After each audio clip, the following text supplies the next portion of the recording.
खासदार निशिकांत दुबेंविरोधात याचिका दाखल आहे। नाशिक जिल्हा सत्र न्यायालयामध्ये याचिका दाखल आहे।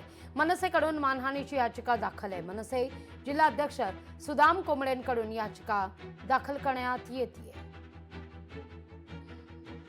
जे मुजोर खासदार निशिकांत दुबे याला आम्ही 15 दिवसापूर्वी कायद्यानुसार आम्ही त्याला नोटीस पाठवली होती की जे मराठी भाषेबद्दल, मराठी माणसाबद्दल आणि हिंदू जननायक माननीय राजसाहेब ठाकरे, शिवसेना पक्षप्रमुख आदरणीय उद्धवसाहेब ठाकरे यांच्याबद्दल हा भाजपचा खासदार मुजोर पद्धतीने बोलत होता।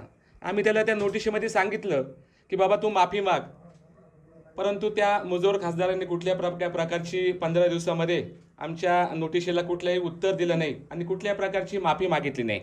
म्हणून या खासदाराला मराठी भाषेचा त्यांनी जो काही अनादर केलेला आहे आणि आमच्या मराठी माणसांचं मन दुखवलं गेलेलं आहे, म्हणून याच्या विरोधात नाशिक कोर्टामध्ये याचिका दाखल केलेली आहे। संहितेच्या 356 म्हणजे मानहानी मराठी माणसांची केली आणि 352 प्रांताप्रांतात वाद, भाषेत वाद हे दोन्ही लावण्याचा प्रयत्न केला। याच्या संदर्भात नोटीसला उत्तर नाही आली म्हणून याचिका, असं दोन्ही कायदेशीर पद्धतीने दाखल करण्यात आलेलं आहे आणि आता कोर्टाची कारवाई करेल।